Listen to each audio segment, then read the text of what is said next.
বিসমিল্লাহির রহমানির রহিম।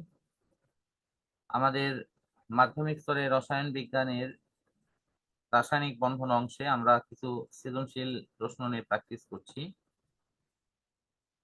পূর্বের ক্লাসে আমরা এই কার্বন এবং ক্লোরিনের সমযোজী বন্ধনের অংশটি নিয়ে আলোচনা করছিলাম। তো এই অংশটির পূর্ণাঙ্গ ব্যাখ্যা সহ আমরা এই ক্লাসটি আবার শুরু করছি। এখানে কার্বন এবং ক্লোরিনের ইলেকট্রন বিন্যাসটা আমরা একটু লক্ষ্য করি, এরা কিভাবে আসলে কাজ করে।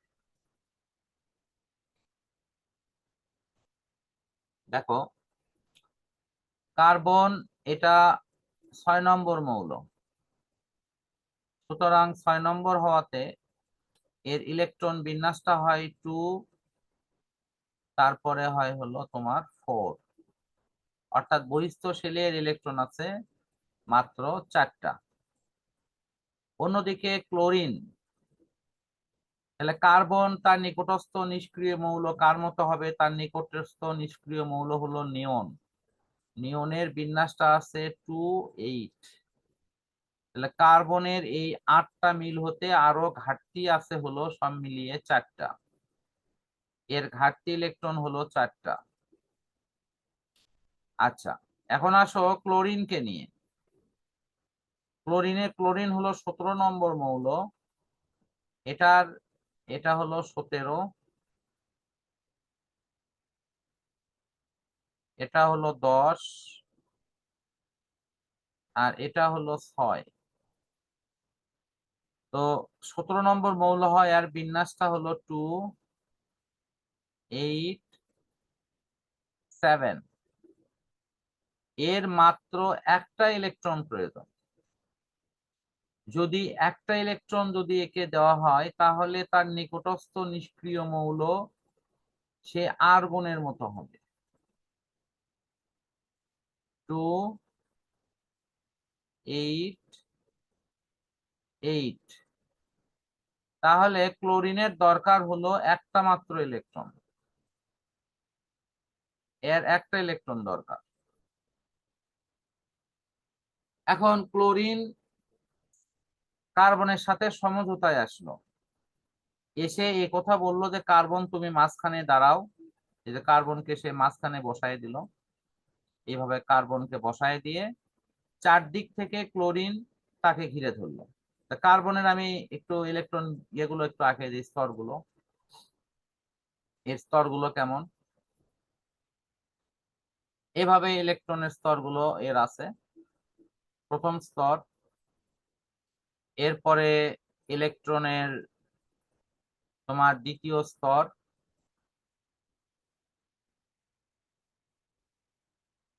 এই দুইটা স্তর আছে। দুইটা স্তরে এখন এখন কিভাবে অবস্থান করে আমরা একটু সেটা দেখব।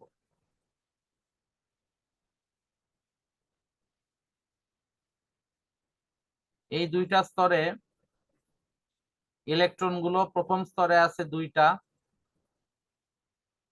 এই যে 2টা।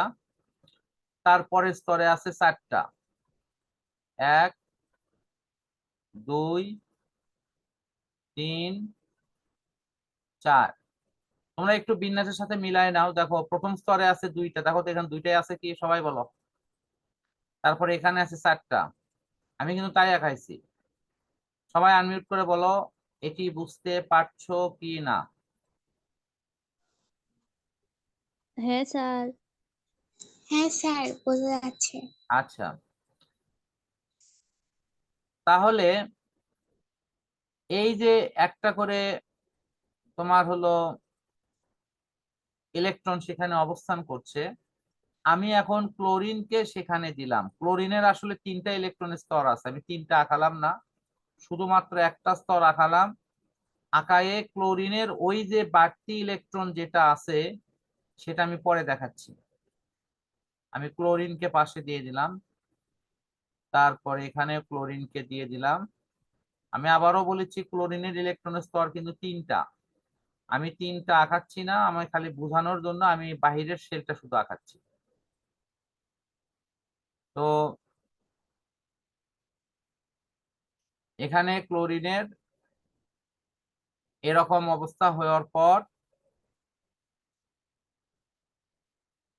ক্লোরিনের ইলেকট্রনটাকে আমি একটু ভিন্ন কালার দিয়ে দেখাই। এই যে এর একটা ইলেকট্রন, এই যে এর একটা ইলেকট্রন, এই যে ক্লোরিনের একটা ইলেকট্রন, এই যে এখানে ক্লোরিনের একটা ইলেকট্রন।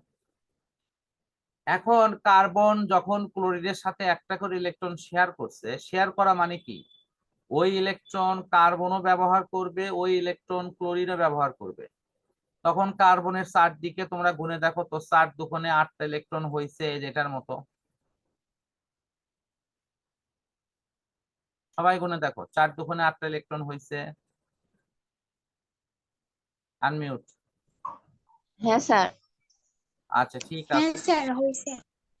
আচ্ছা ঠিক আছে, থ্যাংক ইউ। ঠিক তেমন এই ক্লোরিনের একটা করে ইলেকট্রন দরকার ছিল, সেও কি একটা করে ইলেকট্রন পাওয়া যায়নি?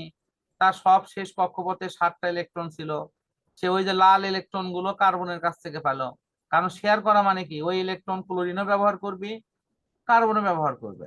ফলে ক্লোরিনের এই 7টার সাথে ওই কার্বনের ওই লাল ইলেকট্রন, আমি লাল কালার দিয়ে দেখাচ্ছি, এটা এই যে লাল ইলেকট্রনটা যুক্ত হচ্ছে, এই যে এটা যুক্ত হতে ক্লোরিনেরও সর্বশেষ কক্ষপথে 8টা হয়েছে।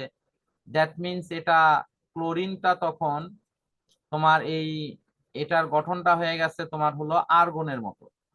আর্গনটা কি রকম একটু দেখো, এই যে এটা হলো আর্গনের মতো হয়ে গেছে 288। তাহলে যখন তার নিকটস্থ নিষ্ক্রিয় মৌলর মতো সেও হয়ে গেল, দুই ধনী নিকটস্থ নিষ্ক্রিয় মৌলের মতো হয়ে যাওয়ার ফলে আমাদের এই বিন্যাসটা ফুল হয়ে গেল, অর্থাৎ এখানে আর কোনো সমস্যা হলো না। ঠিক আছে, শাওন কি কোনো প্রবলেম? তোমার হ্যান্ড রাইজ দেখলাম।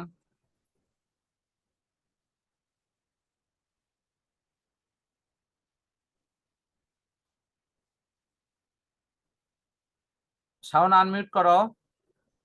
না স্যার। আচ্ছা ঠিক আছে, তোমার রিয়াকশন আমি দেখছি আর কি। আচ্ছা এখন আমাকে বলো, এই যে ক্লোরিন এবং কার্বন এরা যে পরস্পরের মধ্যে সমযোজী বন্ধন করে যুক্ত হলো, যে ছবিটা তোমাদের এই বই এই নোটে দেওয়া আছে, নোটের ছবিটা এখন নিয়ে যাচ্ছি। এখানে দেখো তো, এখন এটা পূর্ণাঙ্গ বোঝা যাচ্ছে কিনা। এই নোটের ছবিটা এখন মনে হয় কারো বুঝতে সমস্যা হওয়ার কথা নয়। দেখো কার্বনের ইলেকট্রন সংখ্যা সর্বশেষ কক্ষপথে 8, 4 দুগুণে 8টাই হয়েছে। এই যে দেখো, যে এক জোড়া, 2 জোড়া, 3 জোড়া, আর এটাকে 4 জোড়া, এই 4 দুগুণে 8টা হয়েছে। আবার ক্লোরিনের কত হলো দেখো, 1 জোড়া, এই যে 2 জোড়া, এই যে 3 জোড়া, এই যে 4 জোড়া, 4 দুগুণে 8। তাহলে ক্লোরিনও 8 8। ক্লোরিনের বিন্যাসটা হলো তোমার এরকম 2 8 8, এটা তার নিকটস্থ নিষ্ক্রিয় মৌল আর্গনের মতো। এভাবে তারা সমযোজী বন্ধনে আবদ্ধ হয়ে কার্বন টেট্রা ক্লোরাইড গঠন করে। তোমরা যদি এই প্রশ্নটা খুব ভালো করে বোঝো, সমযোজী যৌগ নিয়ে যত অ্যান্সার আসবে সব প্রশ্নের উত্তর এরকমই হবে, এর থেকে ভিন্ন কিছু হবে না। সুতরাং এটাকে একটা আদর্শ প্রশ্ন হিসেবে আয়ত্ত করো, ইনশাল্লাহ সব প্রশ্ন পারবা। সবাই এটি নিজের মতো করে লিখতে পারবা কিনা? আনমিউট। হ্যাঁ স্যার। হ্যাঁ স্যার পারবো। ইনশাল্লাহ। অন্যদের মতামত? ফাউজিয়া, মাইশা রওশন, তামান্না? ইনশাআল্লাহ স্যার পারবো। আচ্ছা, আলহামদুলিল্লাহ। তো ঠিক আছে, মাইশা তোমার কথা শুনতে পাচ্ছি না। তো মাইক্রোফোন অন অবশ্য, কিন্তু কোনো কারণে কথা আসতেছে না। হ্যাঁ স্যার পারবো। আচ্ছা ঠিক আছে,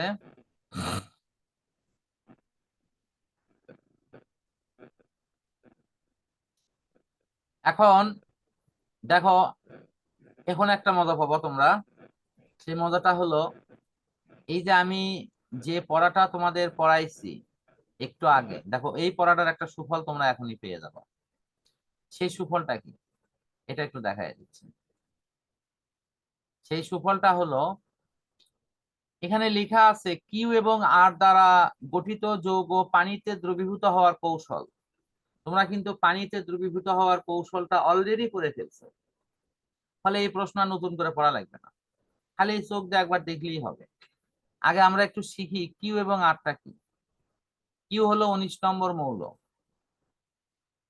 তোমাদের মনে হয় একটা কাজ দিয়েছিলাম 5টা 5টা করে মৌল আয়ত্ত করার জন্য। এখন কি তোমাদের মনে হচ্ছে যে এই যে পারমাণবিক সংখ্যা আয়ত্ত করা দরকার? 19 নম্বর মৌলের নাম কি কেউ বলতে পারো? এনিওয়ান? আচ্ছা আজকে পটাশিয়াম। পটাশিয়াম। আচ্ছা ঠিক আছে, থ্যাংক ইউ। আমি অন্যদেরকেও আজকে কিছু বলছি না, তবে আমি আশা করব যে সামনের সপ্তাহে গিয়ে তোমরা যেন এই অ্যান্সার গুলো দিতে পারো।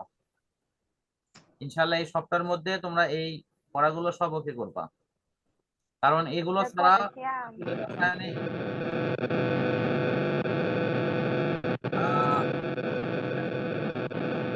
সাউন্ড আসতেছে, একটু সবাই আনমিউট করে নাও। হুম, আচ্ছা। কিউ তাহলে হলো, এই কিউটা হলো পটাশিয়াম, আর আর হলো তোমার ক্লোরিন। আর তো একটু আগে পড়ালাম। তার মানে পটাশিয়াম ক্লোরাইড হলো একটি আয়নিক যৌগ। আমি আবারও একটু প্রশ্ন করি, পটাশিয়াম ক্লোরাইড কেন আয়নিক যৌগ সেটাকে আবার বুঝাই দিতে হবে। কারণ পটাশিয়াম হলো ধাতু আর ক্লোরিন হলো অধাতু। ধাতু এবং অধাতু পরস্পরের মধ্যে বিক্রিয়ার সময় ধাতুর পরমাণু ইলেকট্রন ত্যাগ করে তার নিকটস্থ নিষ্ক্রিয় মৌল তোমার এর গঠন লাভ করে, ইলেকট্রন বিন্যাস লাভ করে। ক্লোরিন, এখানে ক্লোরিন তার নিকটস্থ নিষ্ক্রিয় মৌল আর্গনের মতো ইলেকট্রন বিন্যাস লাভ করে। পটাশিয়াম ইলেকট্রন ত্যাগ করে তার নিকটস্থ নিষ্ক্রিয় মৌল আর্গনের মতো ইলেকট্রন বিন্যাস অর্জন করে। এরা পরস্পরের সঙ্গে যুক্ত হয়ে এই আয়নিক বন্ধন তৈরি করছে। এখন আয়নিক বন্ধন পানিতে কিভাবে দ্রবীভূত হয়? আয়নিক বন্ধনে যে যৌগগুলো থাকে সেই যৌগগুলো পানিতে দ্রবীভূত হওয়ার সময় যার ভূমিকা প্লাস, দেখো তার চারদিকে অক্সিজেন ঘিরে নিয়ে বসে আছে। দ্যাটস লাইক এখানে এখানে যেরকম হাইড্রোজেনকে ঘিরে বসেছিল অক্সিজেন গুলো, দেখো তো এই পাশের এটার সাথে এটা মিলতিছে।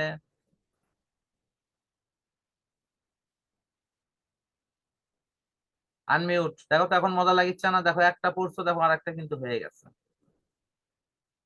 সবাই আনমিউট। আনমিউট সবাই করো, সবাই কথা বলো। ঠিক তেমনি এই যে ফ্লোরিন যে ধরছে তোমার হাইড্রোজেন গুলো, দেখো এই যেখানে ক্লোরিনের মতো ক্লোরিনকে ঘিরে ধরছে, ফলে কিন্তু দেখা যাচ্ছে যে আমাদের সেম প্রসেসটাই কিন্তু হচ্ছে। তাহলে আর এই দ্রাব্যতা নিয়ে বা তড়িৎ প্রবাহ নিয়ে কোনো প্রবলেম হবে এরকম আশা করি নাই। কথা বলো।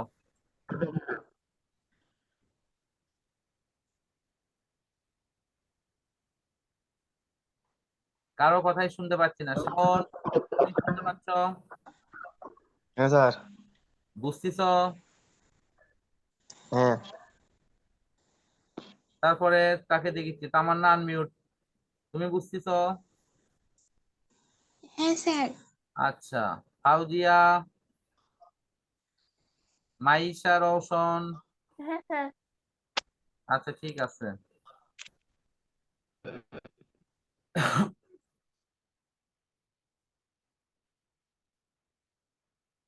মাইশা রওশনের কোনো কারণে মনে হয় ওই মাইক্রোফোনের অংশে কোনো প্রবলেম আছে। এরকম সমস্যা থাকলে তুমি একটা ওই ভালো একটা হেডফোন ইউজ করো। ওই ডিসেল ছিল। ভালো একটা হেডফোন নিলে তখন ওই যে ওখানে কোনো একটা প্রবলেম হয়ে আছে সেটা আর থাকবে না তখন।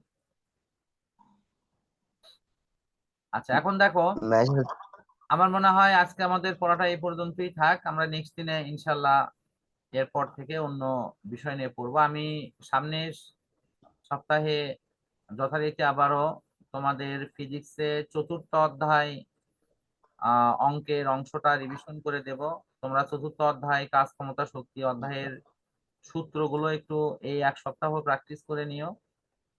আর ওকে। এই অধ্যায়ের আরো কিছু প্রশ্ন নিয়ে আমি আলোচনা করব, সেগুলোর আমি একটু সংক্ষেপে ধারণা দিচ্ছি। যেমন অষ্টক সংকোচন সম্প্রসারণ বলে একটা নিয়ম আছে। যে নিয়মটা পরীক্ষায় আসে ওইটা পড়তে হবে। তারপর তোমার হলো এখানে মোটামুটি যদি আয়নিক হয়ে গেছে, পানিতে দ্রবীভূত হওয়া এটাও হয়েছে। সুতরাং এখানকার প্রশ্ন প্রায় ম্যাক্সিমাম হয়ে গেছে, অনলি 20% পড়া হয়তো একটু এক্সট্রা পড়তে হবে। তার মধ্যে ওইটা নিষ্ক্রিয় মৌলের ইলেকট্রন বিন্যাস, মৌলগুলোর যৌগ গঠনের কারণ, এই জাতীয় কিছু পড়া পড়লেই এই অধ্যায়টা মোটামুটি শেষ হয়ে যাবে। আর আরেকটা টপিকসের উপর আরেকটা আলোচনা দেখাতে হবে, সেটি হলো এই যে তড়িৎ যে প্রবাহিত হয়, সেই তড়িৎ প্রবাহের বিষয়টিকে আরেকটু ছবি এঁকে দেখাতে হবে। ছবি এঁকে দেখালেই এই অধ্যায়ের পড়া শেষ। তখন আমরা ইনশাল্লাহ হয়তো চতুর্থ অধ্যায়ে যেতে পারবো। ঠিক আছে, সবাইকে ধন্যবাদ দিচ্ছি। আসসালামু আলাইকুম। আদায় করছি যে আজকে আমরা ক্লাসটি ঠিক মতো করতে পারলাম এবং নেক্সটেও যাতে আমরা করতে পারি এই প্রত্যাশায় শেষ করছি। আল্লাহ হাফেজ। আসসালামু আলাইকুম। আসসালামু আলাইকুম স্যার। ওয়ালাইকুম সালাম। আসসালামু আলাইকুম স্যার। ওয়ালাইকুম সালাম ওয়া রাহমাতুল্লাহ। আসসালামু আলাইকুম স্যার। ওয়ালাইকুম সালাম ওয়া রাহমাতুল্লাহ।